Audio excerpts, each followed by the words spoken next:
Olá, neste vídeo vou te mostrar como ativar a limpeza pontual no DREAME MOVA E20.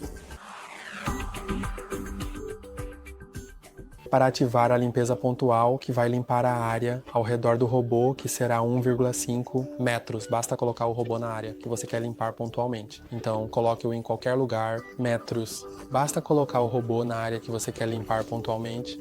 Então, coloque-o em qualquer lugar onde você quer fazer a limpeza pontual. Então, pressione e segure o botão de início por 3 segundos. Então, solte o botão e ele começará a limpeza pontual nesta área de 1,5 por 1,5 área metros. Isso é tudo por hoje. Não se esqueça de curtir e se inscrever. Até a próxima!